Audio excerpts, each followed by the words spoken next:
The moment you, the empath, walk away from a narcissist's game, their world crumbles, but yours begins to soar. What happens next will shock you. This isn't just the end of a toxic relationship. It's a seismic shift that shakes the narcissist to their core and sets you free. Through Carl Jung's lens, it's a clash of archetypes, the empath as the healer, the narcissist as the wounded king hiding behind a fragile mask.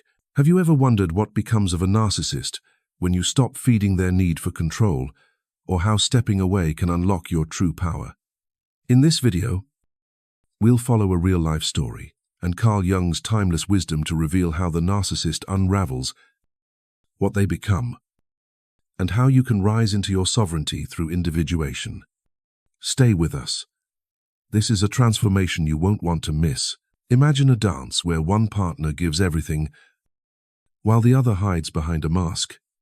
This is the empath-narcissist dynamic, a psychological tango that Carl Jung would say is written in the stars of your unconscious. When an empath and a narcissist come together, it's not just a random meeting of two people, it's a collision of archetypes, a dance between light and shadow that's as old as the human psyche itself. Carl Jung saw relationships like this as orchestrated by the unconscious, where each person mirrors something the other needs to face. The empath, with their open heart and endless compassion, plays the role of the healer, while the narcissist, cloaked in charm and grandiosity, embodies the wounded king, hiding a fragile core behind a polished mask. But what happens when the empath stops dancing? Why does their withdrawal send shockwaves through the narcissist's world? Let's dive into this dynamic through a real-life story and Carl Jung's wisdom to uncover the hidden forces at play. Meet Emma, a 3-4-year-old teacher with a gift for making everyone around her feel seen and valued. Emma's an empath through and through, someone who feels others' emotions so deeply. It's like they're her own, in Jungian terms. She carries the archetype of the healer, a beacon of warmth who naturally draws people in with her ability to listen and nurture. But that same openness makes her a magnet for someone like Alex, a charismatic entrepreneur who sweeps into her life like a storm. Alex is confident, larger than life, and seems to have it all together. He showers Emma with attention, telling her she's the only one who truly understands him. At first, it feels like a fairy tale, but Alex is more than just charming. He's a narcissist, embodying what Carl Jung would call the wounded king archetype. Behind his dazzling exterior lies a fragile inner child, wounded by past rejection or neglect. Desperate for validation, he can't give himself. His confidence isn't real, it's a carefully crafted persona, a mask built to hide the shame and insecurity he can't bear to face. Carl Jung would say this persona is the narcissist's fortress, a defense against their shadow, the part of their psyche holding their deepest fears and unacknowledged pain. When Emma and Alex meet, their connection feels electric. But it's not love, it's projection. Carl Jung believed that relationships like this are driven by the unconscious, where each person sees in the other something they lack within themselves. For Emma, Alex's boldness feels like the strength she's always admired, but never fully claimed. For Alex, Emma's warmth is like a mirror that reflects the grandeur he craves, soothing his hidden insecurities. This is the unspoken contract of their dance. Emma gives endlessly, and Alex takes, basking in her attention to prop up his fragile ego. At first, the dance seems harmonious. Emma pours her heart into supporting Alex, staying up late to listen to his grand plans, celebrating his wins, and even sidelining her own needs to help him shine. Alex thrives on her devotion, telling her, "You're my rock, Emma," which makes her feel special. But as months pass, Emma notices cracks in the facade. Alex's attention comes with conditions. When she tries to prioritize her own life, like taking a weekend to visit family, He responds with subtle digs, like, "I guess I'm not important anymore." His mood swings from warm to cold, leaving Emma confused and drained, wondering what she did wrong. This is where the narcissist's true language emerges, not in words, but in energy and manipulation. Carl Jung would point out that Alex's behavior isn't random, it's a dialect of control, designed to keep Emma tethered to his needs. It's the way he pauses before responding, when she sets a boundary, making her second-guess herself. It's the calculated flattery that pulls her back in when she starts to pull away. Like when he says, "No one else gets me like you do," after she skips one of his calls.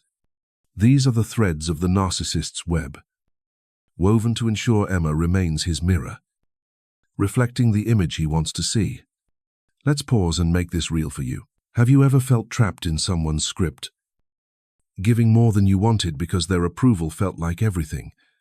Maybe it was a friend who demanded your time or a partner who made you feel guilty for saying no.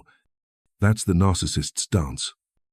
And empaths like Emma are drawn to it because of their own shadows. Carl Jung would argue that Emma's endless giving isn't just kindness, it's tied to a deeper wound. Perhaps a fear of being unlovable, or a belief that her worth comes from being needed. This is why the dance continues. Both the empath and narcissist are locked in a cycle of projection, each mirroring the other's unhealed parts. But here's where the story shifts. When Emma starts to see Alex's patterns, how his charm spikes when she pulls back, how his coldness is a tactic to keep her close, she begins to question the dance. One day, after Alex snaps at her for prioritizing a work project, she notices his tone isn't just anger, it's panic. He's afraid of losing her reflection. This is the moment the empath starts to withdraw. Not out of spite, but out of self-preservation. Carl Jung would say this is the beginning of individuation, the process of reclaiming your own center. For Emma, it means recognizing that she's been pouring herself into Alex's void. Not because he deserves it, but because she's been trying to fill her own. When Emma stops playing along, the dance falls apart. Alex's world, built on her validation, begins to crumble. His persona, the charming, untouchable king, starts to crack, exposing the shadow he spent his life hiding. Carl Jung would call this a psychic earthquake, where the narcissist is forced to face the emptiness they've avoided. For Emma, it's the first step toward freedom, a chance to rewrite her role in this archetypal drama. As we move to the next chapter, we'll see how Alex reacts when Emma's light no longer reflects his mask, and how this shift sets the stage for her transformation. When the empath walks away, the narcissist's perfect mask starts to crumble. What happens next? A storm of reactions that reveal the truth they've been hiding. Emma's decision to stop playing along sends shockwaves through Alex's carefully constructed world. The narcissist's persona, that polished mask of charm, confidence, and control, relies on the empath's reflection to stay intact. Without Emma's validation, Alex is forced to face the cracks in his facade, exposing the shadow he spent his life avoiding. In this chapter, we'll explore the narcissist's reactions when the empath withdraws, using Carl Jung's wisdom to uncover what these behaviors reveal about their inner world. Through Emma and Alex's story, we'll see how the narcissist scrambles to regain control and why this moment is so pivotal for both. Let's return to Emma and Alex. For months, Emma was Alex's mirror, reflecting the grandeur he craved. She listened to his stories, supported his ambitions, and absorbed his mood swings, all while sidelining her own needs. But when Emma starts setting boundaries, like saying, "I can't talk tonight, I need time for myself," Alex's world begins to unravel. At first, he tries charm, texting her, "You're the only one who gets me." "Emma, I miss you." But when she holds firm, his tone shifts to irritation. You've changed. You used to care. This push and pull isn't random. It's the narcissist's desperate attempt to restore the old dynamic, where Emma was his source of validation. Carl Jung would say this is the moment the narcissist's persona starts to crack. The persona, that carefully crafted image of strength and charisma, is a fortress built to hide the shadow, the shame, fear of worthlessness, and unacknowledged pain Alex can't face. When Emma stops reflecting his idealized self, the fortress weakens, and the shadow begins to leak through. His charm turns to manipulation, his confidence to defensiveness. For example, one evening, Emma declines to help Alex with a last-minute work crisis, saying, "I have my own deadlines." Alex snaps, "Fine. I'll find someone who actually shows up for me." His anger isn't about Emma's refusal. It's about the fear of losing the mirror that makes him feel whole. The narcissist's reactions typically fall into three patterns: what we might call the hunter, the ghost, or the tyrant. The hunter seeks a new empath to replace the old. Chasing fresh sources of admiration, Alex might start flirting with a new co-worker, posting grand achievements online to attract attention. The ghost retreats into isolation, licking their wounds in a world of fantasy where they're still the hero. If Alex goes this route, he might stop contacting Emma, sulking in silence to punish her. The tyrant doubles down on control, using guilt, anger, or intimidation to pull the empath back. Alex's snappy texts and subtle jabs like, "I guess you're too busy for me now," are classic tyrant moves, designed to make Emma feel responsible for his pain. Let's make this real for you. Have you ever seen someone react strongly when you set a boundary? Maybe a friend got defensive when you said no, or a partner tried to guilt-trip you with, "I thought you cared." These are signs of the narcissist's mask slipping. Carl Jung would explain that these reactions stem from their shadow, the parts of themselves they've buried, like insecurity or fear of abandonment. When you stop playing along, you're no longer propping up their persona, and the shadow surges forward, raw and unfiltered. For Alex, every unanswered text from Emma feels like a crack in his armor, exposing the vulnerability he's fought to hide. This moment is dangerous because the narcissist's shadow can lead to psychic violence. Alex might escalate his tactics, sending a long, emotional message. "I've been a mess without you. Emma, I need you to fix this." This isn't a genuine plea. It's a calculated move to pull her back into his orbit. Carl Jung would warn that the narcissist's desperation can manifest as manipulation, gaslighting, or even aggression, all aimed at restoring the old balance where Emma was the giver and he was the taker. In one instance, when Emma sticks to her boundary and says, "I'm focusing on myself now," Alex lashes out. "You're so selfish now. I don't even know you anymore." His words are a projection of his own fear that without Emma's mirror, he doesn't know himself. But there's a rare possibility, one Carl Jung would call alchemical. In some cases, the empath's withdrawal forces the narcissist to glimpse their shadow. For Alex, this might look like a fleeting moment of self-doubt after Emma's refusal, where he wonders, "Why do people keep leaving me?" This is the underworld. Carl Jung describes a descent into the psyche where the narcissist could confront their wounds and begin to heal. But this path is rare.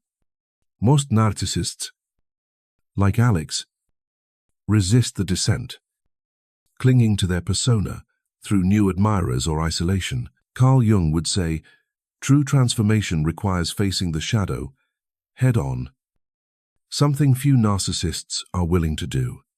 For Emma, this moment is a revelation. By seeing Alex's reactions, his charm, his anger, his desperation, She understands the depth of his reliance on her. It's not love, it's need. This clarity helps her see the dance for what it was, a cycle where her giving propped up his illusion. Carl Jung would say, this is the first crack in Emma's own shadow, the part of her that believed she had to earn love by sacrificing herself. By stepping back, she's not just disrupting Alex's world, she's beginning to rewrite her own. As we move to the next chapter, we'll dive deeper into Emma's awakening, how she uses this moment to face her own shadow and start her journey toward individuation.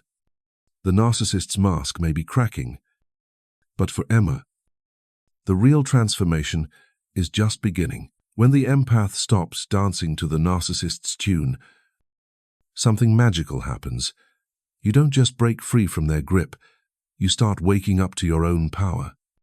Emma's decision to step away from Alex's manipulative game marks a turning point not just for him, but for her. By refusing to play along, she's not only disrupting his carefully crafted persona, she's beginning to unravel the patterns within herself that kept her locked in his orbit. This is the moment Carl Jung would call the start of individuation, the journey toward becoming whole, by facing your own shadow and reclaiming your inner sovereignty. In this chapter, we'll follow Emma as she awakens to her own strength, using real-life moments and Carl Jung's wisdom to show how empaths can transform the pain of a toxic dynamic into a path to self-discovery. Let's rejoin Emma. For months, she poured her energy into Alex, believing her role as the giver was the key to love. She absorbed his mood swings, answered his late-night calls, and put his needs above her own, all while feeling increasingly drained. But when she starts setting boundaries like saying, I need to focus on my own work, Alex, she notices a shift. At first, it's uncomfortable. Her instinct is to apologize, to smooth things over, fearing Alex will pull away. But when she holds firm, something clicks. She realizes her fear of losing him is tied to a deeper wound, the belief that she's only worthy if she's needed. This is where Carl Jung's concept of the shadow comes into play. For Emma, her shadow isn't just her kindness or empathy, it's the unacknowledged parts of her psyche that drive her to give endlessly. It's the fear of being unlovable, the belief that her value lies in fixing others. When she sees Alex's reactions, his guilt trips, his anger, she starts to see her own patterns too. One evening, after Alex sends a manipulative text, I thought you were different. Emma. She pauses instead of rushing to reassure him. She writes in her journal, why do I feel guilty for saying no? Why do I think I have to save him? These questions are the first sparks of her awakening. What Carl Jung would call the beginning of individuation. Individuation, in Carl Jung's terms, is about integrating all parts of yourself, light and shadow, to become whole. For Emma, this means confronting the part of her that equates love with self-sacrifice. One night, she dreams of standing in a locked room, holding a key she didn't know she had. As she unlocks the door, she steps into a bright, open field, a Jungian symbol of her psyche expanding beyond the confines of Alex's control. This dream isn't random. Carl Jung would say it's her unconscious guiding her toward freedom, showing her that the key to her liberation lies within. Let's bring this home. Have you ever felt guilty for putting yourself first?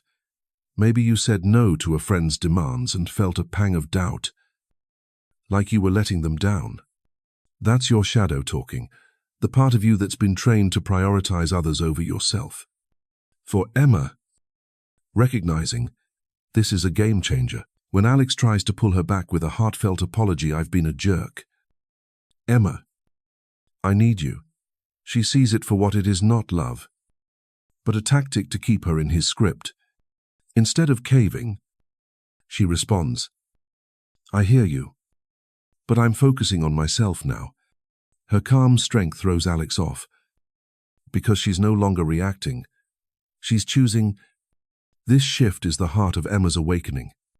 By setting boundaries, she's not just saying no to Alex, she's saying yes to herself. Carl Jung would say this is the moment the empath steps out of the archetypal role of the healer or caretaker and into the archetype of the sovereign, the one who governs their own psyche. It's not easy. Alex's pushback, his mix of charm and accusations, tests her resolve, but each time Emma holds her ground, she feels a little stronger, a little more like herself. She starts prioritizing her own needs, like taking time to read or reconnect with friends, and notices how these small acts fill her with energy she didn't know she'd lost. Here's a real-life example to make this click. Imagine you're in Emma's shoes, dealing with a coworker who always leans on you for help, but never reciprocates. You say, "I can't take this on right now." And they respond, "I thought you were reliable." In the past, that might have made you cave, fearing you'd seem selfish. But now, like Emma, you recognize their words as a tactic to keep you hooked. Instead of feeling guilty, you say, "I'm happy to help when I can, but I have my own priorities." That's the empath's awakening, not just seeing through the narcissist, but seeing through the patterns that kept you tethered to them.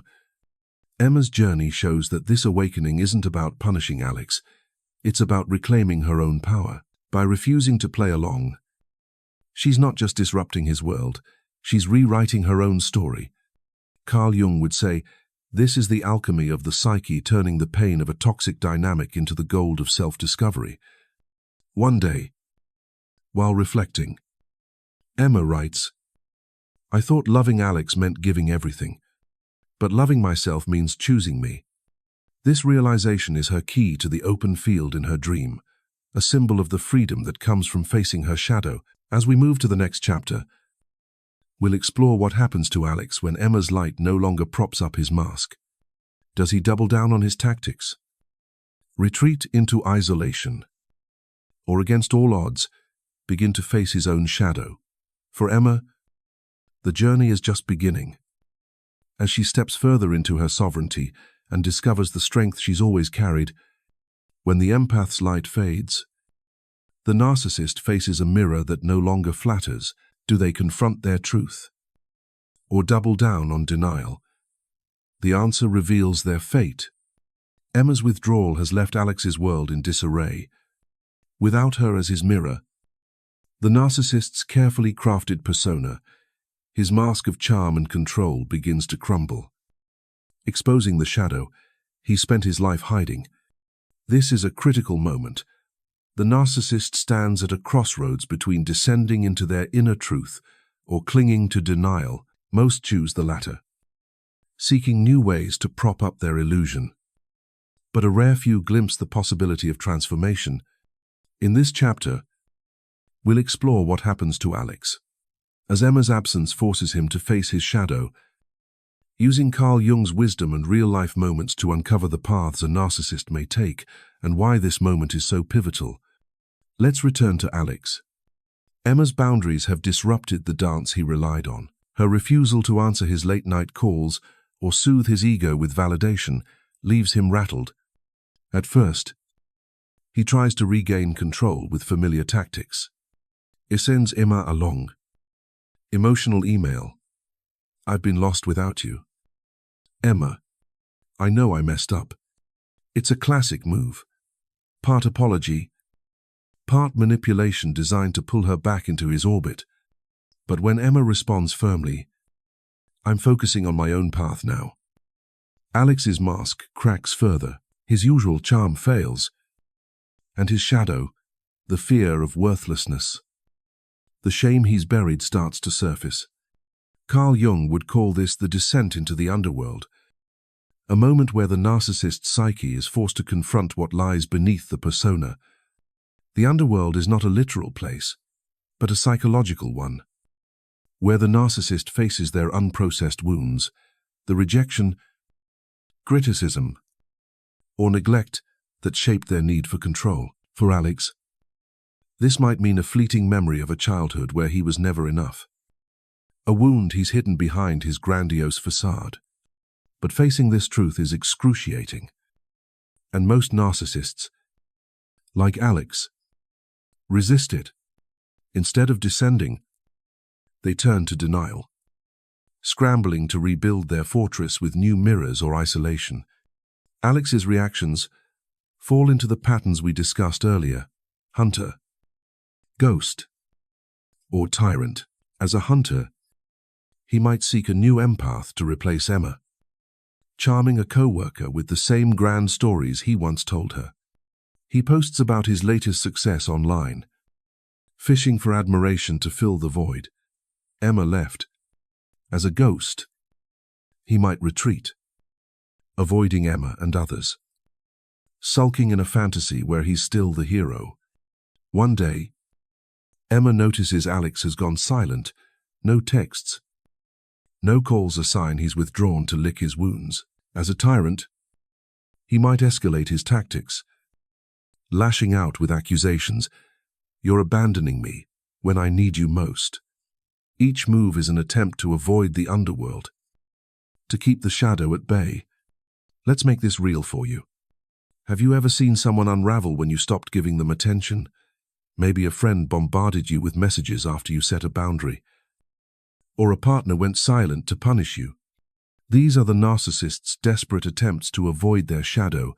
Carl Jung would say their reactions, whether chasing new validation, retreating, or attacking, are defenses against the unbearable truth without external mirrors. Their persona is just a hollow shell. For Alex, Emma's absence is like a mirror shattering, leaving him staring at the emptiness he's avoided his whole life. But there's a rare possibility, what Carl Jung would call an alchemical moment. In some cases, the narcissist's unraveling forces them to glimpse their shadow. For Alex, this might happen late at night.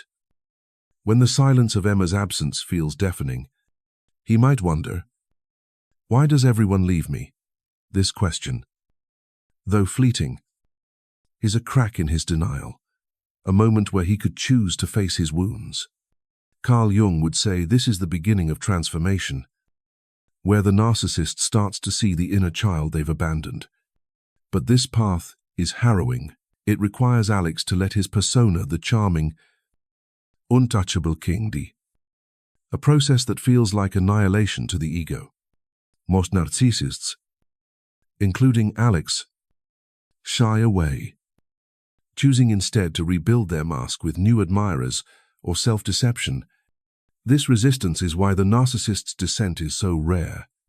Alex might convince himself he's better off without Emma, diving into a new relationship or project to prove his worth. But the cracks remain. Each time he seeks a new mirror, there's a subtle friction, a reminder that no one fits as perfectly as Emma did, because she reflected not just his grandeur but his innocence. Carl Jung would say this friction is the unconscious pushing for wholeness. Even as Alex fights it, in his dreams, he might see himself in a dark, empty house, searching for a light that never comes, a symbol of the wasteland he's entered without Emma's reflection. For Emma, watching Alex's reactions is both painful and clarifying. His desperation, whether it's charm, silence, or anger, shows her how much he relied on her to sustain his illusion. This realization strengthens her resolve. She's not responsible for fixing him. Her job is to walk her own path. Carl Jung would say this is a key moment in individuation. By refusing to carry Alex's shadow, Emma is freeing herself from the role of caretaker and stepping into her own sovereignty. She starts to see that her worth isn't tied to being needed. It's in being herself. Here's a real-life example to ground this. Imagine a coworker who thrives on your praise but lashes out when you prioritize your own work. You say, "I can't help with this project." And they respond, "Fine. I'll do it myself. You're useless anyway." Their reaction: anger, withdrawal, or seeking new allies, mirrors Alex's attempts to avoid his shadow, but by holding your boundary, you're not just saying no to them, you're saying yes to your own growth. For Emma, each boundary she sets with Alex is a step toward freedom, a refusal to let his shadow define her light. As we head to the next chapter, we'll see how Emma's journey unfolds as she steps fully into her new horizon.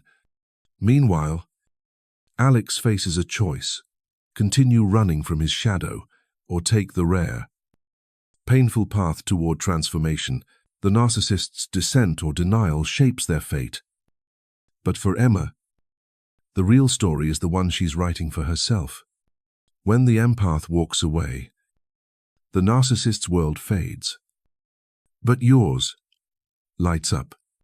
This is where your true journey begins, a horizon of self-discovery and sovereignty.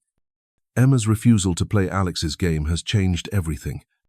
By stepping away, she's not just broken free from his manipulation, she's opened a door to a new version of herself. This is the essence of Carl Jung's individuation, a process of integrating your shadow to become whole, reclaiming the parts of yourself you gave away.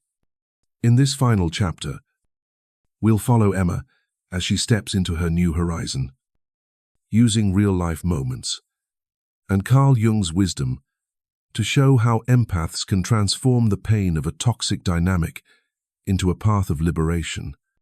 This isn't just about leaving the narcissist behind, it's about discovering who you were always meant to be. Let's rejoin Emma. Her boundaries with Alex, saying no to his late-night calls, refusing to soothe his ego, have shifted her world. At first, saying, "I'm focusing on myself," felt foreign, like betraying the empath's instinct to give. But each time she holds firm, she feels a spark of strength. She starts carving out time for herself, reading books she loves, reconnecting with friends, even taking a solo hike. These small acts aren't just self-care, they're declarations of sovereignty, a refusal to let Alex's shadow define her light. Carl Jung would say Emma is stepping out of the archetypal role of the caretaker and into the archetype of the sovereign, the one who governs their own psyche. This journey isn't without challenges. Emma still feels the pull of old habits, the urge to check on Alex, to ease his pain when he sends a desperate text, "I'm falling apart." Emma, you're the only one who can help. In the past, she'd have rushed to fix him, fearing she'd be unlovable if she didn't. But now, she sees this for what it is, a tactic to pull her back into his script. She responds, "I'm sorry you're struggling, but I can't fix this for you." This boundary isn't cold, it's clear. It's the voice of someone who's learned to prioritize her own path. Carl Jung's concept of individuation shines here. Individuation isn't about cutting people off or becoming untouchable. It's about facing your shadow and reclaiming your center. For Emma, her shadow is the belief that her worth lies in being needed. A wound from years of feeling she had to earn love through sacrifice. One evening, while journaling, she writes, "I thought loving Alex meant giving everything, but loving myself means choosing me." This realization is a breakthrough. By facing her shadow, Emma is no longer pouring herself into someone else's void. She's filling her own cup, rediscovering her own light. Dreams play a powerful role in this transformation. One night, Emma dreams of walking through an open field, the sky stretching endlessly above her. In the distance, she sees a figure herself, but stronger, radiant, unburdened. Carl Jung would say this is the archetype of the self-emerging, a symbol of Emma's psyche expanding beyond the confines of her old role. The field represents her new horizon, a space where she's free to be, not just to serve. These dreams are her unconscious cheering her on, showing her that the path to sovereignty is already within her. Let's make this real for you. Have you ever felt a weight lift when you chose yourself over someone else's demands? Maybe you turned down a friend's request for help and felt a mix of guilt and freedom. That's the spark of individuation, Carl Jung's process of becoming whole by honoring your own needs. For Emma, each boundary she sets is a step toward this horizon. When she skips Alex's calls to spend an evening with friends, she feels joy she hadn't realized she'd lost. When she says no to his guilt trips, she feels a quiet power, like she's reclaiming pieces of herself she gave away. Here's a real-life example to ground this. Imagine you're dealing with a family member who always expects you to drop everything for them. You say, "I can't help this time, I have my own plans." And they respond, "You're so selfish." In the past, that might have pulled you back into their orbit. But now you see their words as a tactic to keep you tethered. Like Emma, you hold firm, "I care about you, but I need to take care of myself too." This isn't about shutting them out. It's about opening space for your own growth. It's the moment you step into your sovereignty, choosing your path over their script. Emma's new horizon is about more than just leaving Alex behind. It's about rewriting her story. She starts to notice changes. Her voice is steadier when she speaks. Her energy feels lighter, and she no longer second-guesses her worth. Carl Jung would say, this is the alchemy of the psyche, where the pain of a toxic dynamic becomes the catalyst for transformation. Emma's not just escaping Alex, she's integrating the lessons of their dance. She sees now that her empathy, once a vulnerability, is a strength when directed toward herself. By choosing herself, she's not just surviving, she's thriving. This transformation has a ripple effect. Emma's friends notice her newfound confidence, and her work feels more inspired. She's no longer the caretaker defined by others' needs, but a woman crafting her own narrative. Carl Jung would call this the emergence of the self, the core of who you are, unburdened by external roles. In one dream, Emma sees herself planting a seed in the field from her earlier dream. As it grows, it becomes a tree, strong and rooted, a symbol of her new foundation, built on self-love rather than sacrifice. As we close this chapter, Emma stands at the edge of her new horizon. Alex may still be grappling with his shadow, chasing new mirrors or retreating into denial. But Emma's journey is no longer about him. She's writing a story where she's the central figure, not the reflection of someone else's needs.